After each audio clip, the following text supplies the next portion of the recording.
Hello everyone. आज की इस वीडियो में हम लोग लीनियर इक्वेशन को सॉल्व कर रहे होंगे यूजिंग मैट्रिक्स। जूनियर क्लासेस में हम लोगों ने linear equation in one variable और टू वेरिएबल को सॉल्व करने सीखा था with the use of substitution method, elimination method से, क्रॉस मल्टीप्लिकेशन मेथड से सीखा था। यहाँ पे हम लोग उसी इक्वेशन को मैट्रिक्स की हेल्प से सॉल्व कर रहे होंगे। ठीक है, मैट्रिक्स मेथड में हम लोग any number of equation and any number of variable को सॉल्व कर सकते हैं। लीनियर इक्वेशन को सॉल्व करने का मतलब क्या है? मतलब कि जो इक्वेशंस के अंदर जो वेरिएबल्स हैं उसका वैल्यू हमको पता करना होता है। तो कभी भी कोई नंबर ऑफ इक्वेशन और नंबर ऑफ वेरिएबल जो है वो सेम होने चाहिए। अगर हमको दो इक्वेशन दो वेरिएबल है तो हमको सॉल्व करने के लिए दो इक्वेशन चाहिए होगा। जैसे अगर एग्जांपल देखते हैं, अगर कोई x plus y is equal to 2 है और हमको पूछे कि what is the value of x and y, तो हम लोग क्या बता सकते हैं कि x और y की वैल्यू क्या है? तो नहीं बता सकते हैं। इसके लिए हमको एक और इक्वेशन चाहिए होगा x और y के टर्म में, चाहे 4x plus 3 is equal to -1 हो या कुछ भी हो, या 3x plus y is equal to 4, ऐसा कुछ भी होना चाहिए एक और इक्वेशन। मतलब इससे क्या पता चला कि जब भी हमें जितने नंबर ऑफ वेरिएबल्स हो इक्वेशन में, हमको उतने ही नंबर ऑफ इक्वेशन चाहिए होता है उसको सॉल्व करने के लिए। अगर दो वेरिएबल है किसी इक्वेशन में तो हमको दो इक्वेशन चाहिए होता है। ठीक है, तो इसी तरह से हमको अगर n वेरिएबल है किसी भी इक्वेशन में तो उसको सॉल्व करने के लिए, मतलब उसका वैल्यू पता करने के लिए हर एक वेरिएबल का हमको n इक्वेशन चाहिए होगा।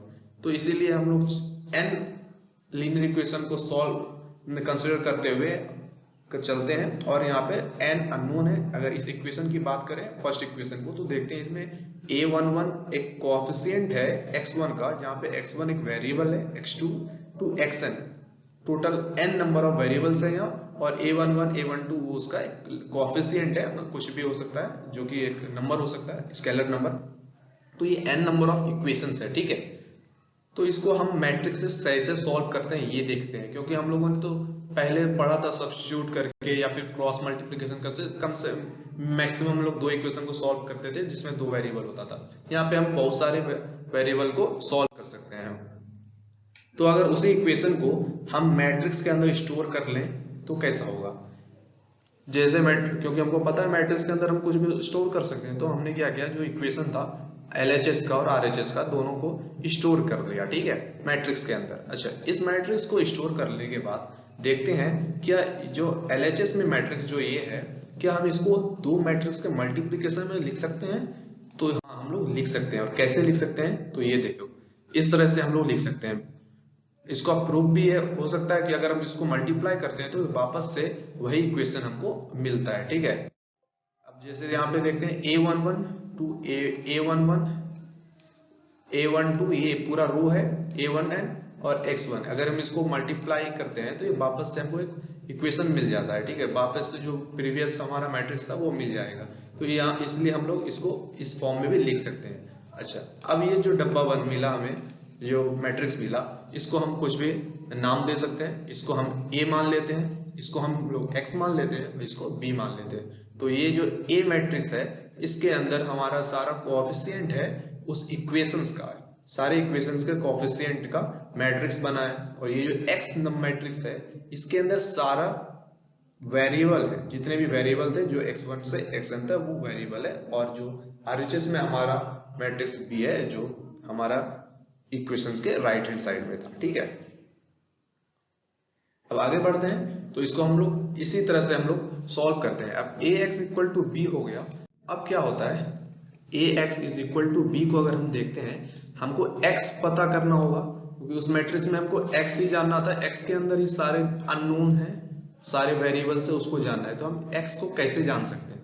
तो उसका सबसे अच्छा तरीका है, हम क्या करते हैं, दोनों तरफ क्या करते हैं, a इनवर्स से मल्टीप्लाई करते हैं। ठीक है, a इनवर्स से दोनों तरफ अगर हम मल्टीप्लाई करते हैं इस इक्वेशन में, a inverse a into x is equal to a inverse into b, तो हमको क्या होता है, a इनवर्स a तो एक यूनिट मैट्रिक्स हो गया, इसका कोई काम नहीं है। So x will be equal to a inverse of b। मतलब जो x मैट्रिक्स है जिसमें सारे अननोन्स है, उसको फाइंड करने के लिए हमको ए मैट्रिक्स का इनवर्स लेना होगा और उसको बी मैट्रिक्स से मल्टीप्लाई करना पड़ेगा। और ए इनवर्स क्या होता है वो हमने सीखा था प्रीवियस वीडियो में, जो होता है 1 upon determinant A into adjoint of A. ये फॉर्मूला हम लोगों ने सीखा था, ठीक है। So adjoint A into B, तो यहाँ से हमें पता चल गया। तो हम लोग एक्स मैट्रिक्स को इस तरह से निकाल सकते हैं इस इक्वेशन से, x is equal to 1 upon determinant of a into adjoint a into adjoint a into b, ठीक है। तो यहाँ पे हम लोग एक एग्जाम्पल समझते हैं। इसमें हम 3 इक्वेशन 3 वेरिएबल्स है, तो इसको मैट्रिक्स मेथड से सॉल्व करते हैं। तो इसको सॉल्व करने के लिए सबसे पहले क्या होना चाहिए पता, कि हमको इक्वेशन पता होना चाहिए, that is ax is equal to b, जिसमें एक मैट्रिक्स जो होता है वो सारे वेरिएबल के कोएफिशिएंट का मैट्रिक्स होता है। एक्स मैट्रिक्स क्या होता है, जो अननोन वेरिएबल है जिसको फाइंड करना है उसका मैट्रिक्स होता है। और बी हमारा राइट हैंड साइड में जो नंबर है कांस्टेंट है उसका मैट्रिक्स होता है। तो ए मैट्रिक्स को अगर हम फॉर्म करें यहाँ पे, तो ए मैट्रिक्स को फॉर्म करते हैं। सो फर्स्ट इक्वेशन को देखते हैं। तो इसमें एक्स का कोएफिशिएंट क्या है 1 है, वाई का कोएफिशिएंट क्या है 1 है, और जेड का क्या है 1। उसी तरह से सेकेंड इक्वेशन को देखते हैं। इसमें एक्स का कोएफिशिएंट क्या है 2, वाई का क्या है 1 और जेड का क्या है 3 है। इसी तरह से थर्ड इक्वेशन में 3 minus 1 1 and into x matrix. X matrix क्या है, जो वेरिएबल्स है, जिसमें वेरिएबल्स हमारा इसमें एक्स वाई और जेड है, okay. And this is equal to B matrix which is the constant in the right hand side 2 1 0, okay. तो ये हमारा इक्वेशन हो गया। अब हम इसको सॉल्व कर सकते हैं। हमको एक्स मैट्रिक्स पता करना है, ठीक है। और एक्स मैट्रिक्स को पता करने का हमने पिछले स्लाइड में देखा, x इज इक्वल टू क्या होता है 1 upon determinant of a into adjoint a into b matrix, okay. तो अब हम लोग डिटर्मिनेंट ऑफ a मैट्रिक्स निकालेंगे, एडजॉइंट ऑफ a निकालेंगे और b मैट्रिक्स से मल्टीप्लाई करेंगे। और एडजॉइंट हमने निकालने के लिए प्रीवियस वीडियो में बताया था, तो आप लोग उस वीडियो को देख सकते हैं अगर आपको पता नहीं है तो, ठीक है। तो जब आप सब काम करेंगे तो आपका जो एक्स मैट्रिक्स आ रहा होगा वो आ रहा होगा 1 2 माइनस 1। ये आपका आंसर आ रहा होगा एक्स मैट्रिक्स में। और एक्स मैट्रिक्स क्या है, that is x y z, ये मैट्रिक्स है। तो यहाँ पर हमारा एक्स का वैल्यू कितना आ गया 1, वाई का 2 और जेड का -1। तो इस तरह से हम लोग मैट्रिक्स मेथड से सॉल्व कर सकते हैं लीनियर इक्वेशन को, ठीक है।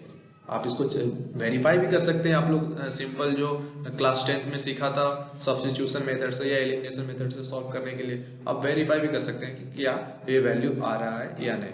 तो थैंक यू सो मच आज की इस वीडियो के लिए।